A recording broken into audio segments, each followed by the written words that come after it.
அண்மை செய்தியை பார்த்துக் கொண்டிருக்கிறோம். தங்கம் விலை 90,000-ஐ நெருங்கிக் கொண்டிருக்கிறது. சென்னையில் ஆபரண தங்கத்தின் விலை ஒரு சவரன் 89,000 ரூபாயை தொட்டிருக்கிறது. இது தொடர்பான கூடுதல் விவரங்களோடு இணைகிறார் சிறப்பு செய்தியாளர் தமிழரசி. தமிழரசி, விலை விவரங்கள் என்ன பதிவு செய்யலாம்? பாலா, இன்று தங்கத்தின் விலை ஒரே நாளில் இரண்டாவது முறையாக அதிகரித்திருக்கிறது. குறிப்பாக தங்கத்தின் விலை சவரனுக்கு 500 ரூபாய் அதிகரிக்கும் பட்சத்தில் புதிய விலை பட்டியல் வெளியிடப்படும். அந்த வகையில் இன்று இரண்டாவது முறையாக தங்கத்தின் விலை உயர்ந்திருக்கிறது. இன்று காலை ஒரு கிராம் தங்கத்தின் விலை 11,060 ரூபாயாகவும், ஒரு கிராம் வெள்ளியின் விலை 166 ரூபாயாகவும் இருந்தது. இந்த நிலையில் தற்போது இன்றைய தினம் மாலை நிலவரப்படி மீண்டும் தங்கத்தின் விலை உயர்ந்திருக்கிறது.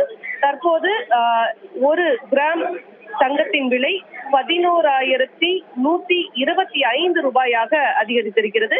அதே போல வெள்ளியின் விலை 167 ரூபாயாக உயர்ந்திருக்கிறது. இந்த தங்கத்தின் விலை ஒவ்வொரு நாளும் புதிய வரலாற்று உச்சத்தை தொட்டு வரக்கூடிய நிலையில் இன்று காலை 11,000-ஐ ஒரு கிராம் தங்கத்தின் விலை கடந்த நிலையில் தற்போது மீண்டும் தங்கத்தின் விலை அதிகரித்திருக்கிறது. பாலா, விவரங்களுக்கு நன்றி தமிழரசி.